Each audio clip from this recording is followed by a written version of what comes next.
자, 우리 화작 보도록 할게요. 얘들아, 우리 화법과 작문은 선생님이 항상 늘 수업하지만 요번 화작은 내용이 정말 하나도 안 어려워.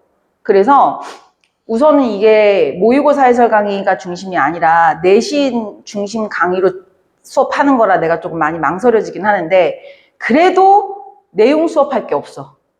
그래서 그냥 모의고사 해설 강의라고 생각을 조금 더 하고 문제풀이 위주로 조금 더 할게요. 그게 오히려 내신에도 도움이 더 될 수도 있겠다는 생각이 좀 들기는 해요. 요즘 모의고사가 얘들아 화작이 어려워지는 이유가 그 선지의 약간 애매성 때문에 너희가 잔상으로 풀면 망하는 경우들이 되게 많아졌거든.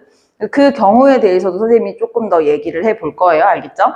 오늘은 우선은 선생님이랑 같이 순서대로 그냥 좀 보도록 할게요. 자, 일단 1페이지 보시면 딱 그냥 화법 단독 문항이 있어요. 그쵸? 우리 항상 얘기했지만 첫 번째, 두 번째, 세 번째 한번 가봅시다, 얘들아.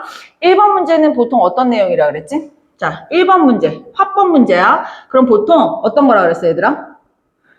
화법, 화법이라는 게 뭐야? 이 사람이 표현 전략을 말하는 거야. 예를 들면 질문을 통해서 뭘 하고 있다든지 아니면 자료를 통해서 뭘 하고 있다든지 화법 전략을 물어보는 거고요. 이런 문제를 풀 때는 잘 봐. 선생님이 원래 이런 말 했었거든. 표현상 특징에다가 그 표현상 특징으로 얻을 수 있는 효과 또는 이거는 화법 지문이니까 내용을 물어본다 그랬거든. 그럼 잘 봐. 우리는 밑줄을 찾는 게 빠를까 아니면 괄호 부분을 찾는 게 빠를까?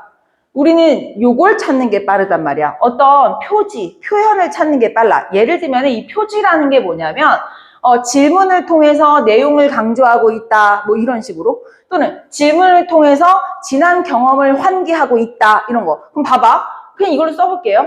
질문을 통해서 지난 경험을 환기하고 있다. 이런 선지가 나왔다고 생각을 한번 해보자. 얘들 잘 봐. 뭐로 찾는 게 빨라?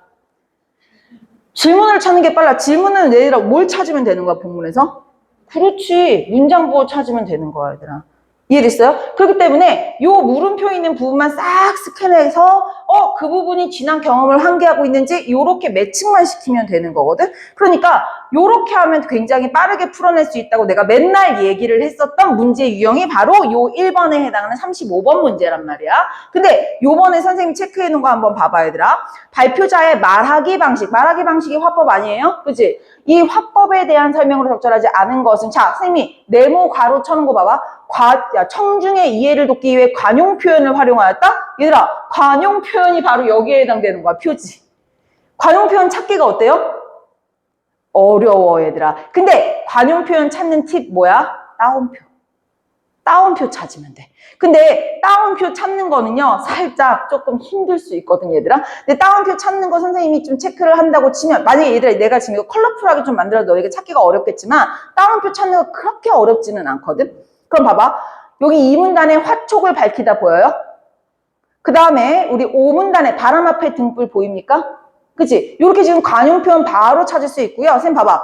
관용 표현을 사용한다라는 건 당연히 이해를 돕는데 편하겠지. 이해됐어요? 그렇기 때문에 1번 선지는 무조건 맞는 표현이었고요. 자, 2번으로 갈게요. 답변에 도움을 주기 위한 단서를 제공했다? 이런 2번이 진짜 토 나오는 거야. 왜? 단서를 제공했다라는 거는요.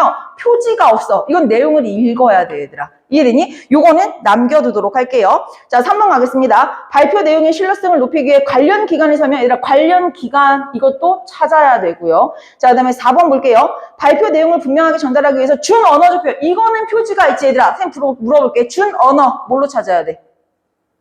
괄호 찾아야 돼, 얘들아. 자, 준언어적 표현 괄호 찾으면은 지금 뭐가 있어요, 얘들아? 괄호 부분이 나와 있는 부분이 3문단의 자료 제시 다 패스. 다 답변을 듣고도 패스. 근데 4문단에 큰 소리로 또박또박. 쌤 따옴표 연결해 놓은 거 보입니까, 얘들아? 오케이. 얘들아, 그러면 요거 준언어적 표현 맞고요. 준언어적 표현을 쓴다는 건 당연히 발표 내용을 분명하게 전달하는 거 맞죠? 갑자기 설명하다가 이렇게 목소리를 높이고 있잖아요. 그죠? 자, 그 다음에 5번 갈게요. 청중이 발표 내용을 듣고 잘 이해했는 질문? 얘들아, 질문 드디어 나왔어. 물음표 찾아야 돼. 근데 자, 요런 거지. 질문을 이용해서 자, 원하는 효과가 맞는지 확인할 필요가 있는 거거든요. 주황색만 확인을 한번 해볼게요. 자, 1문단. 무엇이 기억나나요? 네! 라고 답변했어. 이거 아니네, 얘들아. 그 발표 내용을 듣고 잘 이해했는지 물어보는 게 아니지, 그치? 자, 그 다음에 3문단. 어떤 기능을 할까요? 불후리가 촛불의 뒤에 서 있는 것에 주목해보세요. 맞습니다. 이것도 얘들아 이거 뭐예요? 주목해보세요 하고 답변을 듣고 얘기하는 거기 때문에 이것도 좀 힘들고. 근데 자 4번 둥근 모양의 기구는 무엇일까? 이것은 밤에 순찰할 때 쓰던 조족등입니다 라고 얘기하는 거예요. 얘들아 이거는요. 자 지금 5번 선지가 조금 위험해. 5번 선지는요. 발표 내용을 듣고 잘 이해했는지 확인하기 위해서가 아니라 쌤 봐봐요. 발표하던 중간에 다 그냥 평서문으로 끝내면 발표 내용이 건조해질 수 있거든. 가끔 의문문을 사용해서 대화하는 투로 얘기를 해야 조금 더 발표 내용 전달이 편해지는 거야 얘들아. 이해를 돕기 위해서 너희가 이해를 잘했는지 질문을 하고 있다는 건 어떤 질문이 튀어나와야 돼? 아까 내가 설명했던 거 뭐라 그랬죠? 라고 물어봤어야지. 이해돼요? 이거는 청중의 이해를 돕기, 이해를 잘했는지 내가 확인하는 질문이 아니라 내 발표를 효과적으로 전달하기 위한 질문 방식이라고 얘들아. 요 두 개의 차이 알겠어요 얘들아? 그렇기 때문에 우리 5번도 틀렸습니다. 그래서 정답은 5번. 자 지금 확인 못한 게 뭐예요 얘들아? 2번과 3번은요. 앞에 봐요. 이런 방법으로 우리가 통하지 않는 선지였다. 하지만 답이 그래도 너무나도 고맙게 아직까지 좀 쓰임이 있는 표지를 줬다. 주황 색깔. 이해됐어요? 그래서 요런 거는 얘들아 잘 봐. 이렇게 표지를 주는 문제에서 답이 나왔을 때는 그걸 놓치면 안 돼. 왜? 누군가는 저 5번에서 물음표만 딱딱딱 확인해서 지금 답을 찾는데 1분이 안 걸렸을 거야. 맞지? 하지만 누군가는 저기 2번 도움을 주기 위한 단서 제공한 부분 3번 신뢰성을 높이기 위해 관련 기간이 나왔나? 요거 얘들아 지금 뭐야? 표지가 있어 없어? 표지가 없는 부분을 헤매느라 시간이 계속 째깍째깍 가고 있는 거야. 1분, 2분, 3분 넘겨가고 있는 거야 얘들아. 이해되니? 그렇기 때문에 표지가 분명하게 나와 있는 선지도 있고 안 나와 있는 선지도 있지만 이렇게 표지가 나와 있는 데서 답이 튀어나왔을 때는 그건 놓치면 안 된다라는 교훈을 꼭 얻어 가셔야 됩니다. 이해됐나요? 내용과는 관련이 없었기 때문에 35번은 이렇게 풀어드리고요. 자, 그 다음에 36번 문제 한번 얘기해 볼게요. 36번은요. 자, 두 번째 문제에 해당하는 거죠. 이것도 그 자리에 그 문제 유형 나오는 거 알고 있죠? 자, 2번 같은 경우에는 보자. 자료 제시네. 이거 뭐야? 자료 활용의 적절성. 이 자료 왜 활용했어? 근데 얘들아 요즘에 요 2번 유형이 진짜 짜치게 나온다. 좀 말이 저렴했죠? 조금만 고쳐볼까? 뭐라고 해야 되지? 2번 문제가 난이도가 상당히 아니 말을 고치면 안 되네. 자 어쨌든 간에 잘 봐. 이거 뭐가 어려운지 좀 얘기를 해볼게요. 그래도 고마운 건 얘들아 자료 1, 2, 3이 있고요. 기억, 니은, 디귿, 리을, 미음이 있어요. 얘들아 이게 고맙게도 순서대로 제시가 된다라는 거지. 이게 아직까지는 변화가 없어 얘들아. 봐봐. 자료 1, 2, 3에 기억부터 미음까지가 약간 순서대로 이쁘게 제시가 되거든. 아직까지 기억이 자료 3번이고 미음이 자료 1번이고 이렇게 나온 적이 없어. 아직까지는. 너무 땡큐. 근데 나중에는 이제 어려워지다 보면 이것까지 매칭도 찾아야 되는 그럴 때가 오지 않을까라는 생각을 한번 해봅니다. 자, 그럼 우리가 순서대로 가기 위해서 선생님이랑 1문단부터 한번 살짝 읽어보도록 할게요. 안녕하세요. 저는 지난 민속박물관 체험학습 뭐야 얘들아? 경험을 언급하고 있죠. 공유한 경험. 그치? 체험학습에서 본 옛날 물건 중에 무엇이 기억나나요? 네, 저는 초가 인상 깊었습니다. 요즘은 초를 생일과 같이 특별한 날에 주로 이용을 하죠. 하지만 옛날에는 특별한 날뿐만이 아니라 일상에서도 사용했습니다. 자, 나경이가 무슨 글씨인지 너무 힘들게 보고 있으니까요. 파란색 글씨 한 번만 읽어드릴게요. 자, 네모박스 체험학습에는요. 공유된 경험을 언급했다. 나도 살짝 읽기 힘들었네요. 야, 이걸로 보니까 읽기 힘들구나. 자, 그 다음에 생일 있죠, 생일? 생일은요, 일상생활 소재 활용입니다. 힘들었네요. 그래서 네모박스는 친구들과 공유할 수 있는 그런 경험되는 그런 소재들을 끌어와서 발표를 시작하고 있기 때문에 흥미도를 올릴 수 있다라는 설명이었어요. 얘들아 표현상 특징들 잘 체크해 갑시다. 이해됐나요 얘들아? 요 지금 1문단에 대한 내용이 어디 있어요 얘들아? 37번.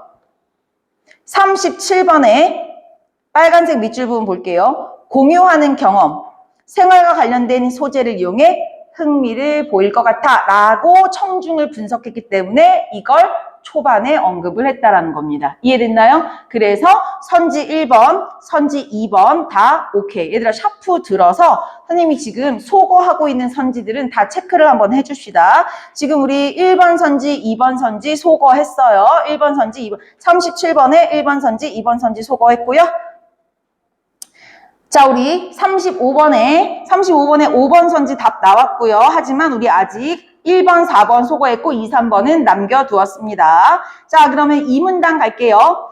국립민속박물관에 따르면 초는 밀랍이나 기름을 특정한 형태로 굳혀서 만든 것입니다. 밀랍은 벌집 재료 중에 하나로 밀랍으로만 만든 초는 서민들이 평소에 쉽게 쓸 수 없었다고 합니다. 왜? 벌집 재료 구하기 힘들었을 거 아니야, 그치? 특히 밀랍에 알록달록하게 색을 들인 화촉은 매우 귀해서 결혼식에 주로 사용이 되었고 현재에도 화촉을 밝히다, 얘들아 이 화촉을 밝히다 부분에 우리 파랑 색깔 네모 가로 한번 해줄래? 아까 우리 오문단에 바람 앞에 등불이라는 부분 관용 표현이라고 선생님 써놨잖아요. 여기 화촉을 밝히다도요 관용 표현이거든. 내가 필기 하나 빠뜨렸네. 자, 화촉을 밝히다라고 하면 결혼을 의미하죠. 이제부터는 초와 관련된 전통기구를 소개하겠습니다. 라고 얘기했고요. 이 문단에서 우리 소거할 수 있는 선지들 다 빼갈게요. 자, 우리 빨간색 물결 표시. 자, 6문단의 3번에 있습니다. 신뢰성을 높이기 위해서 관련 기관의 설명을 활용하였다. 초를 만드는 재료에 대해서 국립민속박물관에 가지고 왔습니다. 우리 35번에 2번도 소거할게요. 자, 그 다음에 또 하나 선생님이 이 문단에 파란 색깔로 괄호 하나 만들어놨어요. 초를 만드는 재료를 언급하면서 발표를 시작하고 있거든요. 자, 그 부분에 우리 파란색 글씨 한 번만 읽겠습니다. 초를 만드는 재료를 설명한 이유는요. 청중의 배경 지식이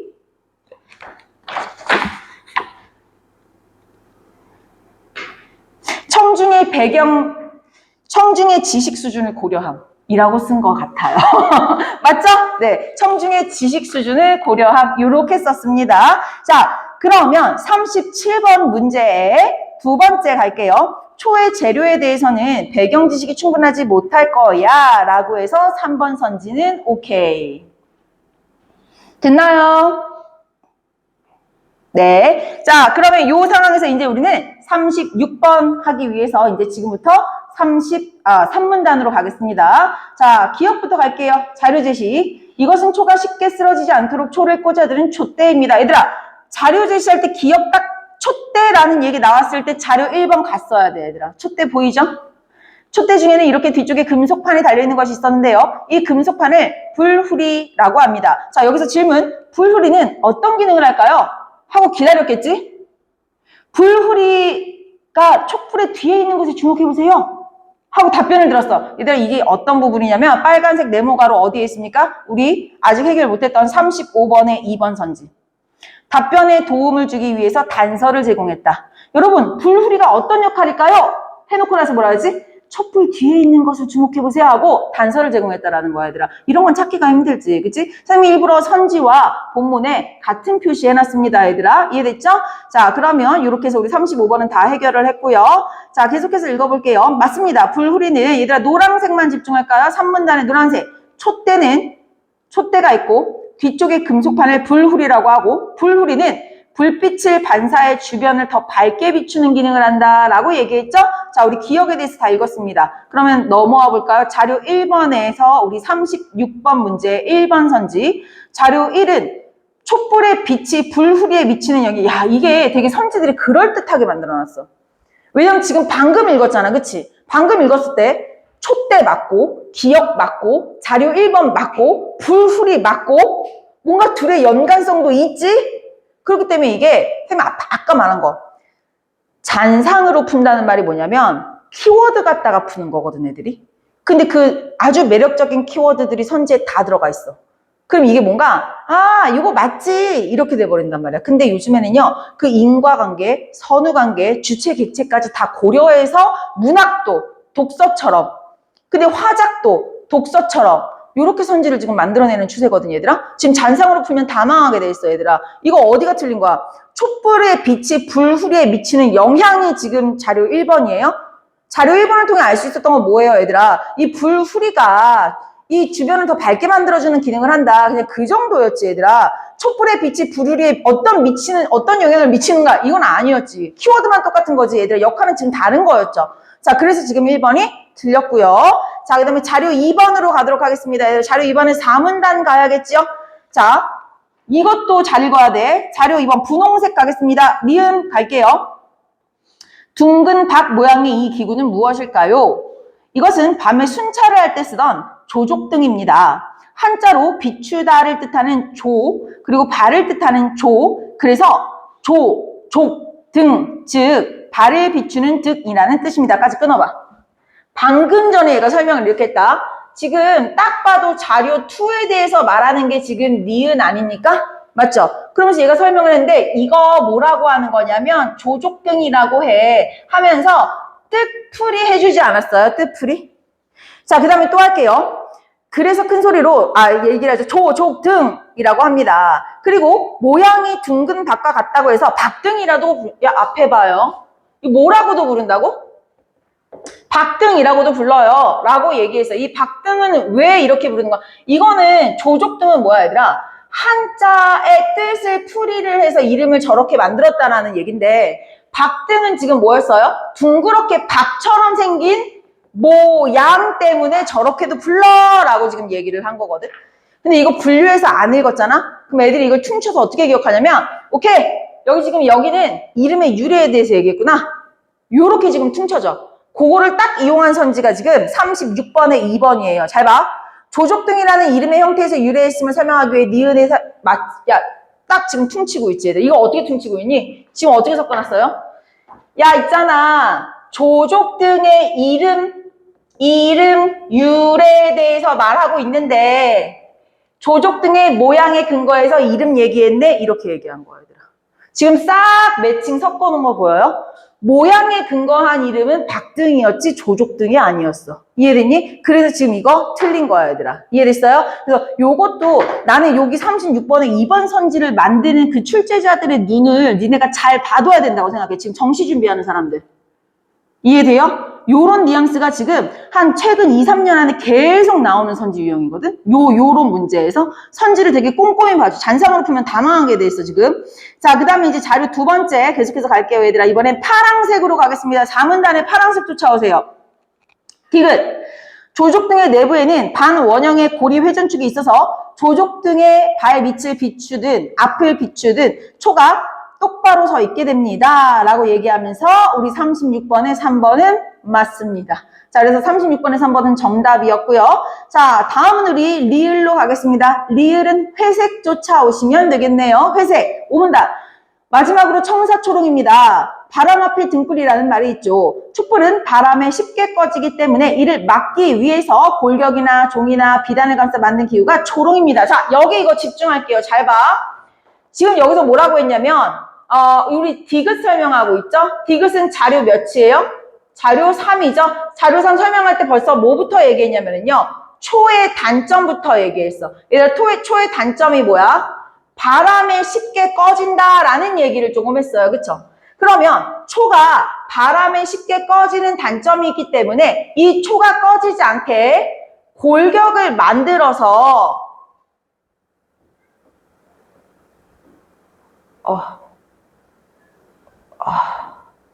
좀 망한 것 같아. 이렇게. 이렇게. 뭔지 알겠어요, 얘들아? 요런 거. 그림이 있었는데 왜 그린 거야? 자, 어쨌든 이해됩니까? 그럼 잘 봐. 초의 단점은 바람에 잘 꺼진다는 거. 그래서 여기 지금 싸놓은 거, 요거는 뭐야? 이게 이름이 초롱인 거야, 초롱이. 그럼 얘들아, 앞에 봐. 초롱이는 이 단점이 있어, 없어? 이 단점이 없는 거지. 근데 이것도 딱 퉁쳐서 읽으면 애들이 헷갈리는 선지 만들어 놓은 거 봐봐. 36번에 4번 봐봐. 바람에 취약한 초롱. 이렇게 해놨지. 뭐랑 딱 섞어놨어? 앞에 봐. 바람에 취약한 초를 보완하는 게 초롱인데 바람에 취약한 초롱. 그냥 키워드는 다 살려놓고 선호관계나 주체객체만 계속 왜곡시켜 놓는 거야. 선지 만드는 수준들이. 이해됐습니까? 그러니까 그 선지 만드는 그 유형을 조금 오늘 배워갔으면 좋겠다라는 거야. 이게 비단 수능에서만 그러지는 않을 거야, 얘들아.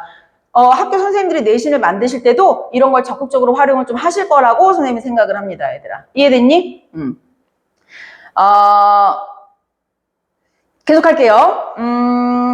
다음은 이제 계속 회색 다음 읽겠습니다. 이를 막기 위해 철이나 나무 골격에 종이나 비단을 감싸만든 기구가 초록입니다. 그 중에서 붉은색과 푸른색의 천으로 싼 것을 청사초롱이라고 합니다. 자, 초록색 가겠습니다. 청사초롱은 전통 혼례에서도 사용이 되는데요. 붉은색은 약을 상징하며 신랑을, 푸른색은 음을 상징하며 신부를, 이렇게 새 출발을 하는 부부가 조화롭게 결합하여 행복하게 살기를 원하는 상징이죠. 자, 여기서 이제 5번 봐봐. 나 5번 선지도 조금 봐봐. 애매하다고 생각해. 자료 3은요. 청사초롱이 혼례에서 사용자에 따라, 이거 얘들아 생각하기 나름이지 않나요? 방금 전에 초록색에서 뭐라 그랬지 얘들아? 붉은색은 신랑을, 푸른색은 신부를. 그럼 이거를 얘들이 어떻게 읽어? 사용자에 따라 색이 다르다? 이렇게 읽어버리면 망하는 거야. 이해됐어? 여기서 말하는 출제자들의 의도, 사용자에 따라 다르다는 건 뭐야? 결혼하는 사람들마다 달라진다라는 뜻이지, 신랑에 따라, 신부에 따라 이 뜻이 아니잖아, 얘들아. 이해됐습니까? 이렇게 어휘의 차이, 문맥의 차이까지도 우리한테 체크를 하는 그런 문제로 발전하고 있음을 꼭 인지하세요. 자, 그럼 37번에 우리 마지막 이제 5번 선지, 4, 5번 선지 남았는데요. 자, 민속박물관에 견학을 했으니 옛 물건이 쓰이던 상황. 얘들아, 옛 물건이 쓰이던 상황. 4번 선지 가겠습니다. 특정 상황에 쓰이던 청사초롱의 상징적 의미. 맞죠? 상징적 의미 뭐야? 초록색이란다. 푸른색은 신부. 붉은색은 양, 신랑. 이런 거였죠? 자, 근데 5번 초롱이 쓰이는 상황이 과거, 현재 어떻게 다른지 알려주기 위해서 일화를 제시했다. 이런 거는 좀 서비스. 왜? 36번이 빡셌거든. 이해됐나요? 자, 그래서 요런 5번은 서비스였다라는 생각해 주시면 되겠네요. 여기까지 내용 이해됐나요, 얘들아? 네, 요 정도 하시면 되겠고요. 뒤쪽으로 넘어가 보도록 할게요. 자, 뒤쪽에 넘어가시면은요, 우리 복합 지문이 있어요. 근데 우리가 늘 그렇듯 요것만은 순서를 조금 바꿔서 살짝이 뒤쪽으로 얘들아 그냥 할게. 요거 그렇게 어렵지 않아서 그냥 이어가도록 하겠습니다. 얘들아 잘 봐.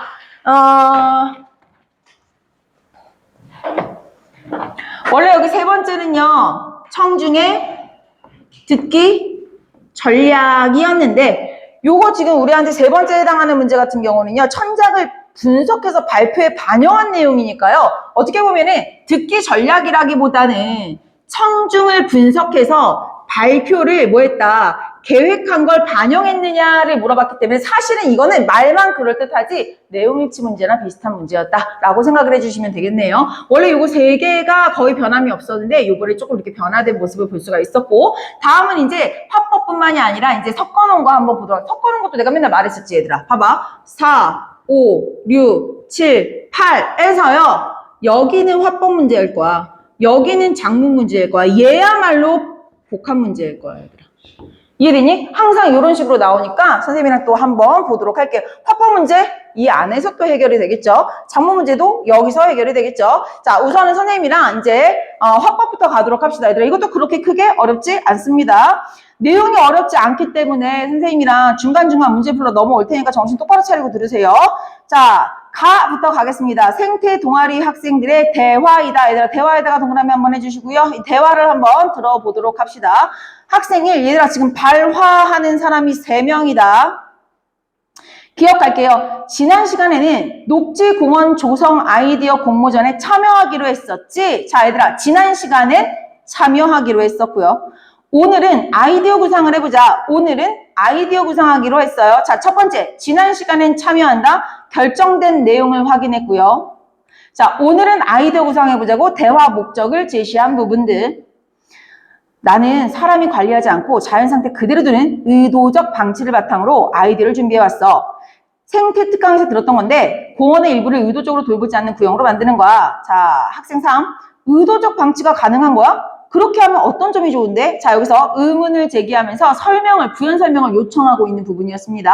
자, 기업과 니은 처리하고 갈게요, 얘들아. 기업과 니은으로 바로 가겠습니다. 38번 그대로 있어요. 그 같은 페이지예요.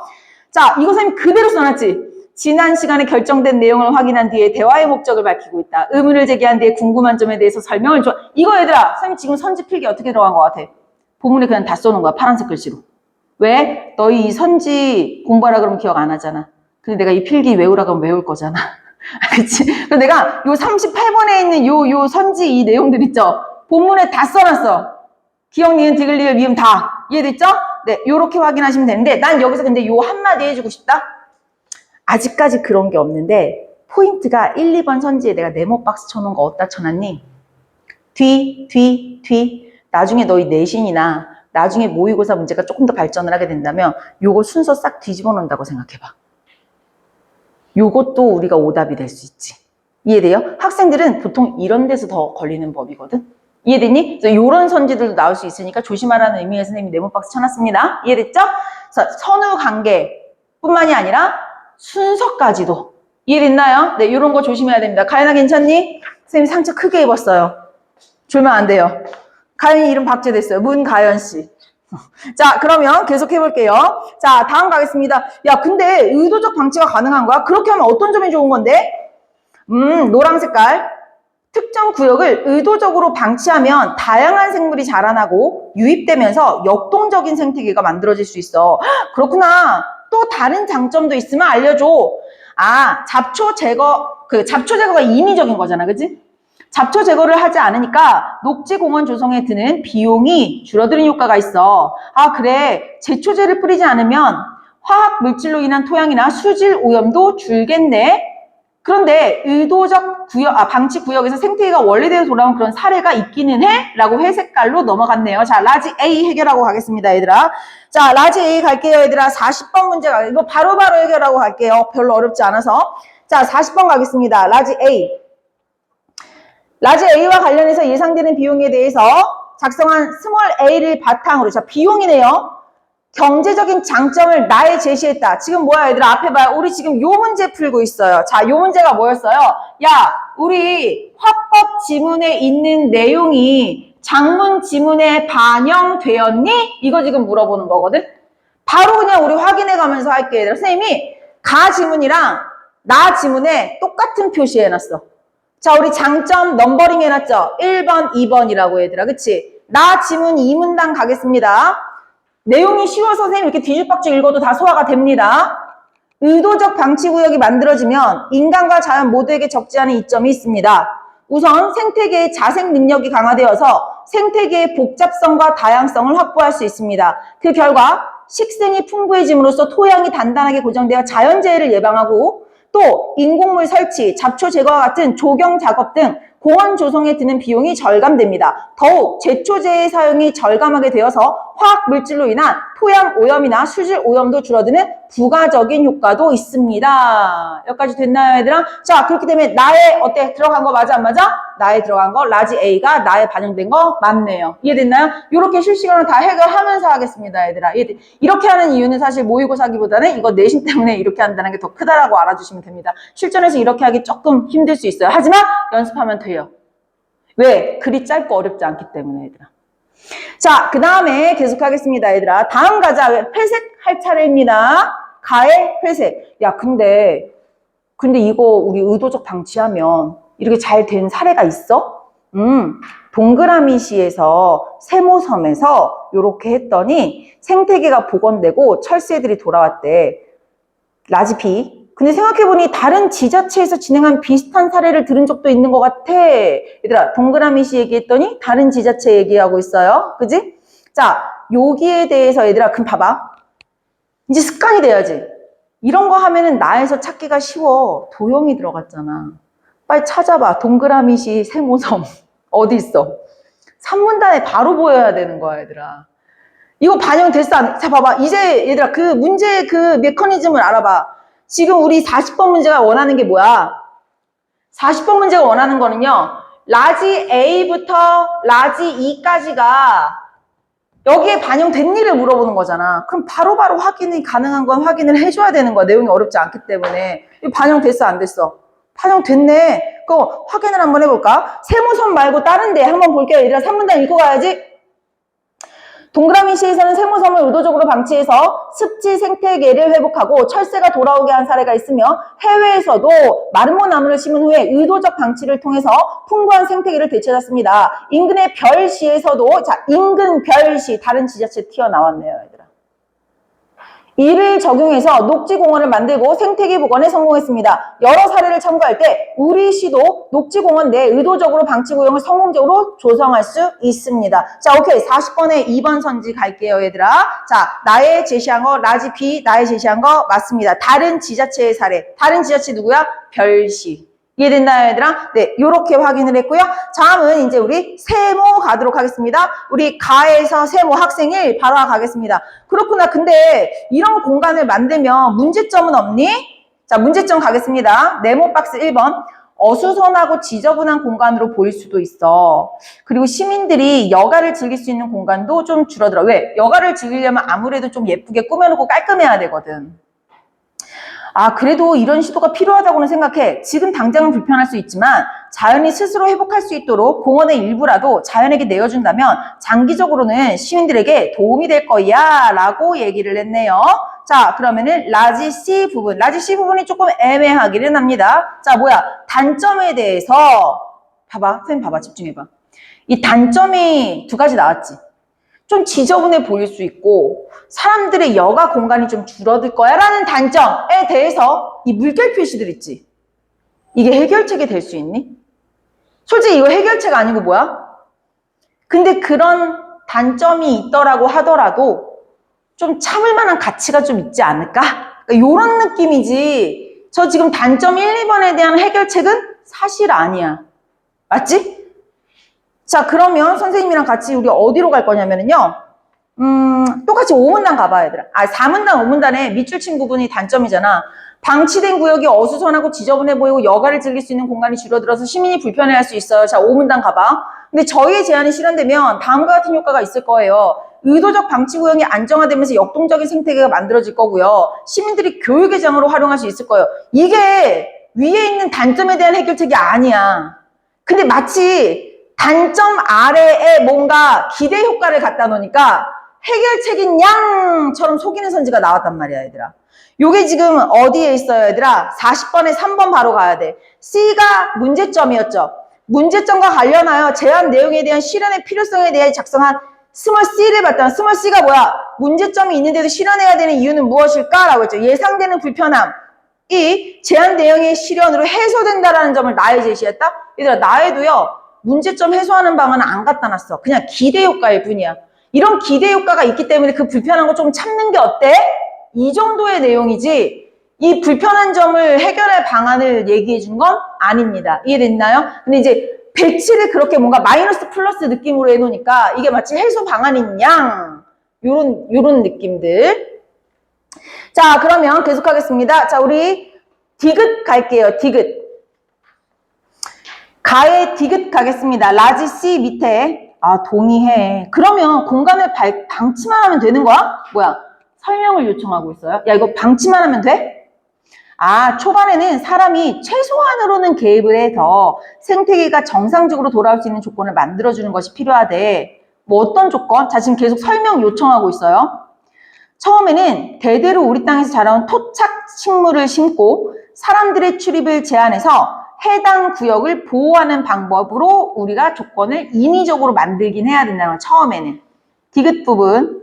자, 이 디귿 부분에 대해서 읽어볼게요. 디귿의 우리 4문단 가겠습니다. 우리 나의 4문단.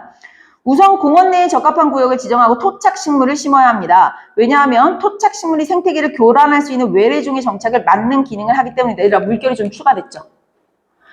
자, 이후에 그 구역을 울타리로 둘러싸서 사람들의 출입을 통제하고 공원 방문객에게 해당 공간이 마련된 이유를 안내하는 출입 제한 표지판을 설치해야 합니다. 오케이. 초록 색깔은 동일하게 들어갔는데요. 물결이 좀 추가된 거 볼 수가 있네요. 됐죠? 자, 그러면 이 상태에서 우리 라지 D 가겠습니다. 자, 우리 40번에 4번. D와 관련해서 의도적 방치 구역 조성에 대해서 필요한 것에 대해서 제안한 내용을 실현하는 데 필요한 요소의 기능을 나에 제시했다. 맞죠? 나의 물결 표시를 말하는 겁니다, 얘들아. 이해됐니? 자, 그러면 마지막 이제 릴 가겠습니다. 자, 우리 가의 릴. 다시 말하면 토착식물을 심고 그 공간에 사람 출입을 제한하는 거네. 얘들아, 지금 뭐 하고 있어요? D에서 말한 초록색을 다시 한번 재진술하고 있는 장면입니다. 됐나요? 자, 계속해서 이 내용을 써서 공모전에 제안하자. 그래, 좋아. 그런데 이 공모 아이디어를 제안하려면 추가 자료가 필요할 것 같아 라고 의견을 덧붙이고 있어요. 추가 자료란, 야, 내가 전문가에게 인터뷰를 부탁해 볼게 라고 얘기하는 그 인터뷰가 39번 전문가 인터뷰가 나와 있어요, 얘들아. 그 전문가 인터뷰에서 뭐가 나오냐면은 해외에서도 이런 사례가 있나요? 이게 추가 자료야. 해외에서도 이게 있나요? 라고 하는 전문가가 영국에 마름모나무를 심었었어요 라고 얘기를 했네, 얘들아. 뭐 심은 게 아니라 심은 구역을 방치했대, 얘들아. 요게 지금 어디 나가 있어요, 얘들아? 나의 우리 분홍색 바로 보입니까, 얘들아? 아까 우리 회색깔은 원래 우리 있었던 자료였고요. 분홍색은 추가 자료였구나 라고 얘기하죠. 됐니? 네, 필기 이해되시죠? 자, 그러면 우리가 39번 풀도록 하겠습니다. 인터뷰의 일부이다. 참여자들의 의사소통 양상에 대한 설명으로 가장 적절한 것은, 자, 학생 2, 해외에서 의도적으로 방치해서 생태계가 회복된 곳이 있을까요? 영국입니다. 생태 과정을 활성화했고 이를 통해서 생태계가 복원된 사례가 있어요. 더 궁금한 게 있나요? 네, 그럼 의도적 방치 구역임을 어떻게 알려야 할까요? 이게 방치가 의도된 것임을 알려주는 돌봄의 신호를 보여줄 필요가 있어요. 이 구역의 의미를 알리는 표지판이 신호 역할을 합니다. 라고 얘기했어요. 이 문제 아주 쉽습니다, 얘들아.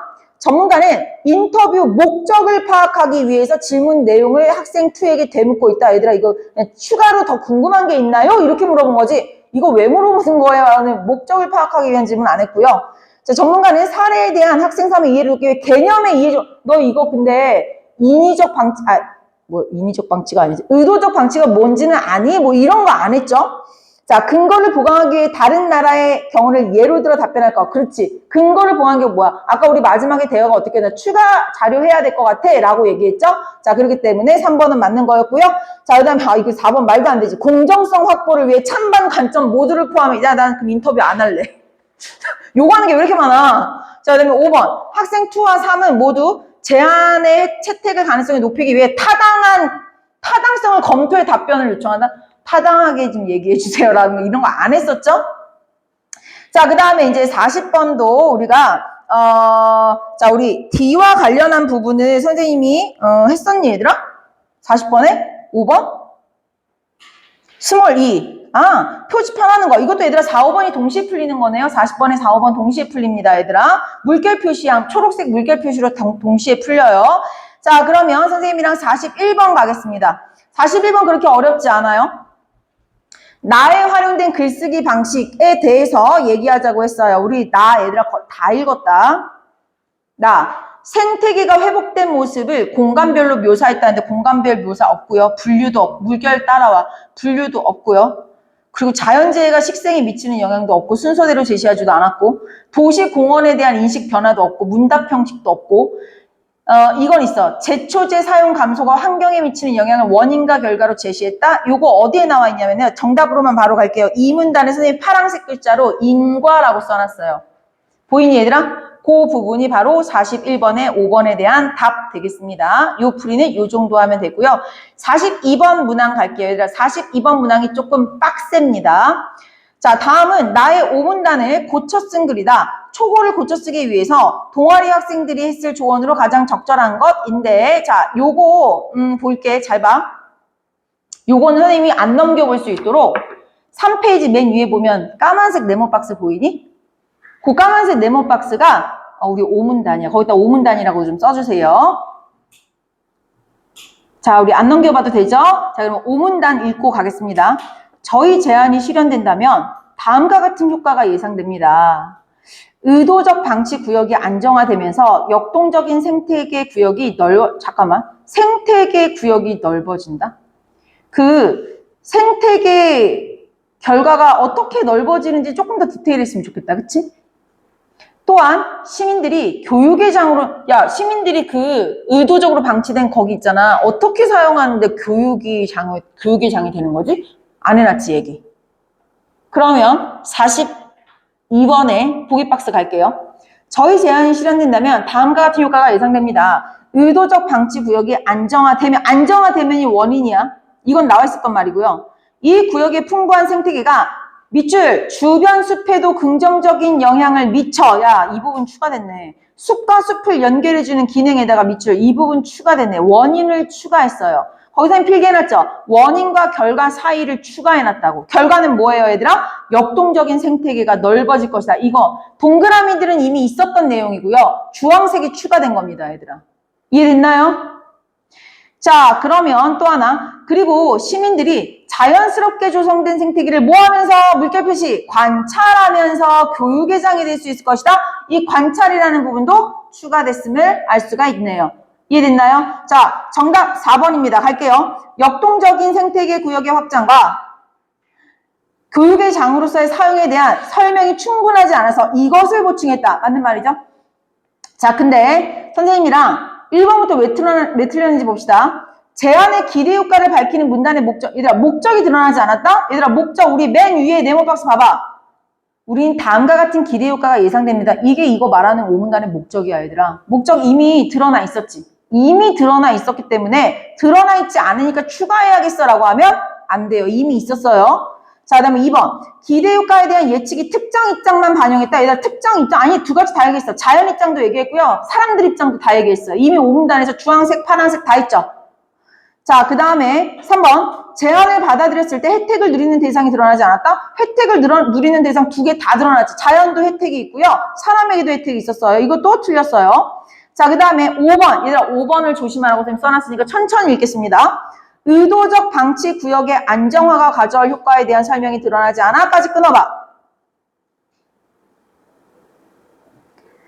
안정적인 상태의 조건을 밝히는 내용을 추가. 이게 잘 봐. 안정적인 상태의 조건을 밝히는 내용을 추가. 근데 안정적인 상태의 조건을 밝히는 내용을 추가한다고. 근데 이거 이미 우리 안정화되면 이거 좋을 거야 라고 얘기를 하고 있거든, 얘들아. 근데 뭔가 지금 잘 봐. 위에 5문단의 주황색, 파란색 길이랑 42번 보기 박스의 주황색, 파란색 길이를 비교해봐. 똑같은 계열의 얘기를 하고 있는데 보기가 더 길지. 그러니까 뭔가 추가된 것 같잖아, 그치? 그런 속임수라는 얘기야, 선생님 말은. 그래서 이런 걸 조심해야 된다. 답보다 이게 더 위험하다는 얘기야. 뭔가 더 추가된 것처럼 보이잖아. 좋은 게 더 추가됐네? 이런 느낌이 선지거든요. 하지만 원래 있었던 내용인데 뭘 추가해, 얘들아? 이해됐니? 그렇기 때문에 정답은 우리가 아까 얘기했던 4번이 맞고요. 5번은 정말 조심해야 된다는 얘기입니다. 자, 아직 안 푼 문제 하나 있었어요. 38번 갈게요. 38번은요. 아까 선생님 살짝 기억 니은만 하고 안 한 이유가요. 선생님이 미리 다 여기 본문에다가 써놨기 때문에 그래서 우리가 답만 가도록 하겠습니다. 자, 디귿으로 갈게요. 동의해. 그러면 공간만 방치하면 되는 거야? 라고 얘기했는데 디귿 너무 쉽지. 직전 발화의 내용을 정리해. 야, 디귿 지금 우리 한 줄밖에 안 돼. 앞에 발화 정리한 거 없어요. 그리고 이해한 내용이 맞는, 이것도 조심해야겠다. 이해한 내용이 맞는지 확인한다? 이거 아니지. 그냥 공간만 방치하면 되는 거야? 이거는 이해한 내용을 확인하는 게 아니라 야, 근데 여기에서 더 할 건 없니? 하고 추가 설명을 요청하는 거야. 야, 요 선지는 좀 조심해야 된다고 생각해. 왜냐하면 느낌이 야, 근데 이거 방치만 하면 돼? 이게 이해했는지 확인한다 요 결이랑 비슷하게 느껴질 수 있거든. 근데 저 친구의 말을 이해했는지 확인하는 질문은 뭐냐면 너의 말은 그러면 의도적으로 방치하면 생태계가 복원이 된다라는 거네. 맞니? 이게 지금 자기가 이해한 걸 맞는지 확인하는 질문이야, 얘들아. 지금 디귿의 질문은요. 추가 설명을 요청하는 거야. 이해되니? 그 차이도 너희가 확실하게 알았으면 하는 마음에 선생님이 풀이를 조금 더 해봤습니다. 나머지 리을과 미음은요. 이미 선생님이 리을과 미음에 파란색 글씨로 써붙여놨기 때문에 또 맞는 말이기 때문에 이 정도만 풀이하도록 할게요. 여기까지 내용 이해됐어요? 네. 혜원아, 요거 조심해야 돼. 일시정지 눌러주세요. 합시다. 자, 마지막 장문으로 가겠습니다. 자, 장문 문제 유형 한번 써볼게, 얘들아. 장문은 마지막에 9, 10, 11번에 해당하고요. 장문 처음도요. 요거랑 해당하는 게 똑같은 문제라고 생각을 하시면 됩니다. 요거 9번도요. 장문, 우리 계획의 적절성을 말하는데 자, 봐봐, 얘들아. 43번 문제 한번 갈게요. 글쓰기 계획이라고 얘기를 했죠. 장문 계획이야, 장문 계획. 자, 그 다음에 두 번째는요, 조건부 장문. 요런 게 이제 재밌지. 요런 게 또 빨리 풀리는 거. 그 다음에 이제 제일 헬 난이도 45번은요, 자료 활용의 적절성. 근데 요 문제가 사실은 항상 어떤 위치에 있냐면, 항상 45번 끝 문제예요. 화작을, 잘 봐. 저는 화작부터 풀어요 하는 친구들도 있고요. 또는 독서 문학 풀고 이게 원래 맨 뒤에 있으니까 이게 맨 뒤에서 풀어요 라고 하는 친구들에게도 어쨌든 45번은 제일 마지막 문제야. 그치? 먼저 푸는 친구들한테도 화작이 제일 끝부분이고 다 풀고 순서대로 푸는 친구들한테도 맨 마지막 문제. 요게 시간이 쫄리는 상태에서 풀어야 되거든. 그리고 막 확인할 게 되게 많아. 본문도 확인해야 되고 선지도 확인해야 되고 자료도 확인해야 돼. 근데 지금 선지를 또 보면은요. 45번에 4번과 5번 같은 선지는요. 자료를 또 2개씩 확인을 해야 돼, 얘들아. 확인할 게 너무 많으니까 진짜 하기 싫게 생겼단 말이야. 요런 거 내가 근데 우리 전에 중간고사 수업할 때 어떻게 하라고 얘기해줬는데 나래 수능 해설 강의할 때도 어떻게 하라고 얘기해줬는데 나 좀 이거 수업 준비하면서 물어봐야지 했거든. 여기 다 수능 해설 강의 들었던 사람들이거든. 나 요번 육모 볼 때 화작했어요. 빨리 손 들어봐. 내려봐. 저 이거 45번 풀 때 요 세트 풀 때 45번 문제 풀면서 읽었어요. 손 들어봐.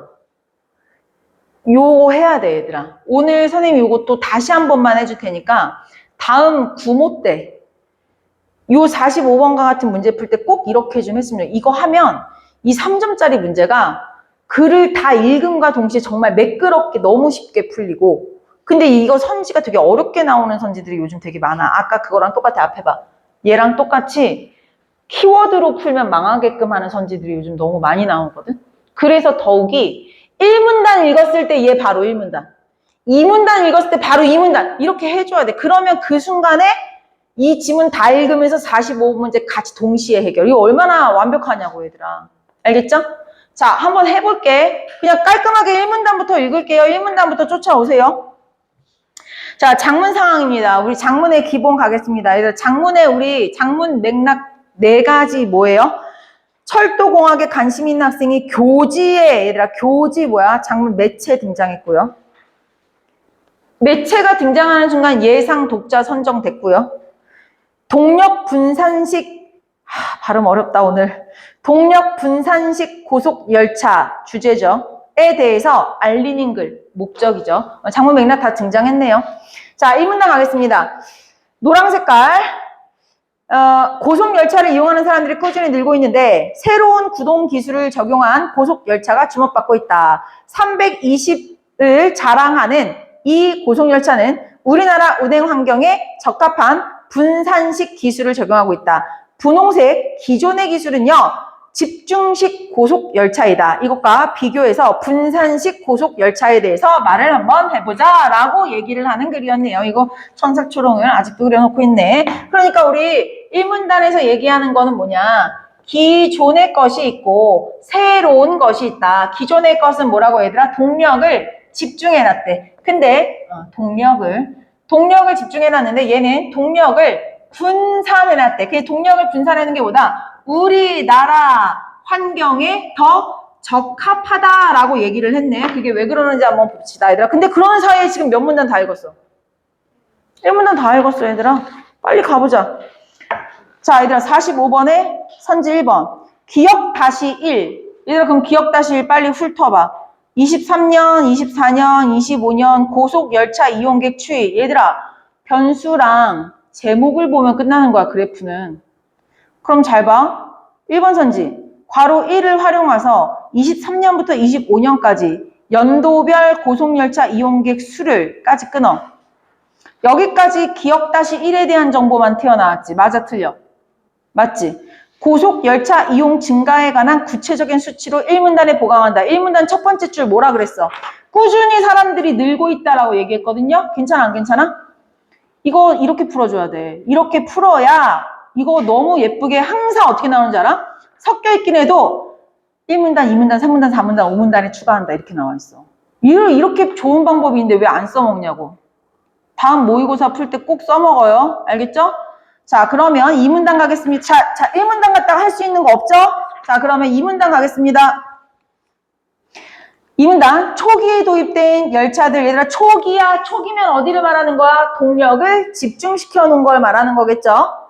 동력 장치가 열차의 맨 앞과 맨 뒤에 이래서 집중이구나. 동력 집중식을 적용했다. 이 방식은 승객이 탑승하는 객차에 동력 장치가 없어서 소음과 진동이 적은 장점이 있다. 그러나 무거운 동력차가 동력이 없는 다수의 객차를 움직여야 하다 보니 가속 능력이 다소 낮을 수밖에 없고 선로 손상에 따른 유지 보수 비용이 문제가 많이 든다라는 문제점이 있었다. 아하, 요런 거네. 자, 앞에 보세요. 우리 지금 요 동력 집중은 이런 거네요. 요렇게 있으면 그냥 그릴게요. 자, 여기에 지금 동력 집중, 여기에 지금 동력 집중, 여기 지금 손님들. 그냥 이거지. 동력을 여기다가 손님들이 없는 데다가 집중하니까 여기가 너무 무거워. 이해되니? 근데 여기가 동력이 없는 데를 끌고 가다 보니까 속도가 느려. 대신 얘네는 조용히 갈 수 있기는 해. 대신 여기가 너무 무거워. 무거우니까 선로에 영향이 많이 가. 그래서 맨날 우리나라 선로 다시 뜯어서 고치고 비용이 많이 들어. 이런 단점들이 있었네요. 그치? 자, 여기 장점은 뭐였어요? 장점! 조용해서 좋아, 손님들은. 하지만 단점! 무거워. 그래서 느려. 그래서 고치는 비용도 선로, 우리나라 환경에 적합하지 않아. 선로 다 뜯어 고쳐야 돼. 이런 거였습니다. 자, 우리 이 문단 정리했고요. 이 문단에 대한 거 어디로 가야 돼? 45번에 3번 선지 가야죠. 45번에 3번. 얘들아 디귿 활용할 거래. 디귿 읽어봅시다. 우리나라와 같이 역 간의 거리가 짧아 정차 횟수가 많은 철도 노선을 운영하는 고속 열차의 가속 성능이 중요한데 또한 고속 열차 주행이 선로에 미치는 영향도 중요한데 동력 객차에 써있네요 얘들아. 축중이라고 써있죠. 동력차의 바퀴가 선로를 누르는 중량을 분산시켜서 최대 축중이 가벼운 동력 분산식은 더 좋고 무거운 동력 집중식은 안 좋다라는 얘기를 하네요 얘들아. 이해됐어요? 네. 그러면 얘들아 이 문단에 활용하는 거 이게 되게 괜찮아 안 괜찮아? 괜찮지 않니 얘들아? 3번 선지 읽어볼까? 디귿을 활용하여 동력 집중식 고속 열차의 최대 축중이 무거워서 열차 주행 중 선로에 미치는 영향이 크다는 내용을 가지고 끊어. 맞지? 선로 유지 보수 비용이 많이 발생한다는 근거? 괜찮지 얘들아. 이 문단도 괜찮지. 확인해야 될 게 많은데요. 방금 읽고 넘어오니까 그냥 매끄럽게 지나갈 수 있단 말이야 얘들아. 이해되니? 이거를 글 다 읽고 43번 풀고 44번 풀고 45번으로 와서 자료 다시 확인하고 본문 다시 확인하고 이럴 거냐. 왜 미련한 짓을 하고 있냐고 얘들아. 알겠죠? 자, 그 다음에 3문단으로 넘어가겠습니다. 3문단 같은 페이지네요 이제. 이것을 해결하기 위해서 적용한 기술이 동력 분산식이다. 야, 그럼 이제 벌써 뻔하네. 앞에 봐. 동력 분산식은 뭐겠어? 이 동력을 여기와 여기에 이 집중되어 있던 동력을 여기에도 놓고 여기에도 놓고 여기에도 동력 분산식이 되겠네. 대신 단점이 뭐겠어? 시끄럽겠네. 장점은 뭐겠어? 덜 무거워서 선로의 영향도 덜 가고 빨라지겠네. 끝났네. 그치? 자, 그래도 한번 읽어볼까요? 이를 해결하기 위해서 적용한 기술이 동력 분산식인데 동력 분산식은 객차 밑바닥에 동력 장치를 분산 배치해서 가속력을 높였고 이는 국내 고속 열차 운행 환경에서 장점으로 작용한다. 오케이. 3문단 읽었어요, 얘들아. 3문단. 얘들아, 우리 선지 5번 가겠습니다. 45번에 선지 5번. 와우, 2개야. 기억-2 가봐. 속도 얘기했지, 아까. 속도 봐봐, 얘들아. 분산식이 얘들아 어때요? 아유, 이거 화살표 표시 어떻게 하냐? 누가 더 빠르다라는, 빠르다라는 뜻이야. 알지? 빠르다라는 뜻으로 우리가 동력 분산식이 더 빠르네요. 그럼 기억-2 활용할 만해, 안 해? 벌써 활용하네. 기억-2는, 활용하네. 디귿, 괜찮아, 안 괜찮아? 디귿은 뭘 얘기했지? 무게감과 속도 다 얘기하고 있었지. 디귿 아까 우리 읽었잖아, 얘들아. 3문단에 추가하는 거 괜찮네. 오케이. 5번도 통과. 됐니? 자, 그러면 나 4문단 갈게요. 고속 열차의 운영 면에서도 동력 분산식이 지닌 장점은 분명하다. 전체 열차의 중량이 각 객차에 고르게 분산되어서 선로 손상이 상대적으로 적고, 자, 여기 좀 중요해. 동일 편성 기준으로 좌석수도 많아져서 운송의 효율성 향상에 기여할 수 있다. 얘들아, 내가 여기다 이미 포인트 잡아놨지. 동일 편성 기준이다. 알겠지? 근데 잘 봐. 45번에 4번 선지 가봐. 기역-2가 좌석수 얘기하고 있거든요. 좌석수가, 좌석수도 더 많아졌네, 얘들아. 거기 우리 써볼까? 잘 봐요. 여기다 이거 써보자, 얘들아. 기존이야. 기존은 지금 좌석수가 어떻게 돼 있지? 379. 여기는 어떻게 돼 있지? 515. 누가 더 많아요? 이쪽이 더 많아졌네. 이건 지금 뭘 말하는 거야? 좌석수를 말하는 거야. 얘들아, 좌석수는 증가한 게 맞는 거지. 근데 지금 편성 기준을 말할게요. 그럼 잘 봐. 우리 4문단에서도 이렇게 얘기했어. 요게 어떤 기준이냐면 동일한 편성 기준이었고요. 그리고 표에도 기역-2번에 뭐라고 되어 있냐면요. 1 편성 기준이야. 편성은 지금 바꿨어? 안 바꿨어? 안 바꿨어. 동일 편성이란 말이야, 얘들아. 뭐가 증가한 거야? 좌석수가 증가한 거야. 그럼 잘 봐. 지금 4번 선지에서 너희를 어떻게 매기고 있나? 기역-2만 볼게요. 일단 니은 빼고 나중에 얘기할게. 동력 분산식 고속 열차의 운전실 객차 좌석 배치로 인해서, 자, 좌석 배치야. 그럼 지금 뭐가 늘어난 거야? 좌석이 늘어났잖아. 좌석이 늘어났다는 내용을 편성 증가로 인해서 운송 효율성이 높아진 근거로, 자, 봐봐. 이 말도 맞는 얘기지. 좌석수가 높아지면 당연히 편성 하나 왔다 갔다 할 때마다 운송 효율성이 올라가는 것도 맞지. 근데 여기 지금 말장난 쳐놓은 거 봐봐. 편성의 증가? 편성은 얘들아 안 변했다니까? 동일 편성 기준으로 좌석수만 증가했기 때문에 운송의 효율성이 있다라는 얘기야. 이해됐어요? 그 4번 선지가 또 어떤 식으로 우리를 힘들게 하는지 혜원아? 이런 것도 집중해 볼 만한 거죠. 이해됐어요? 네, 이것도 조심할 포인트라 선생님이 좀 포인트 많이 잡아놨습니다. 이거 조심하라고 얘들아. 자, 그러면 요거 5문단으로 가겠습니다. 동력 분산, 니은도 확인해야겠네요. 니은은 어떤 내용이었어요, 얘들아?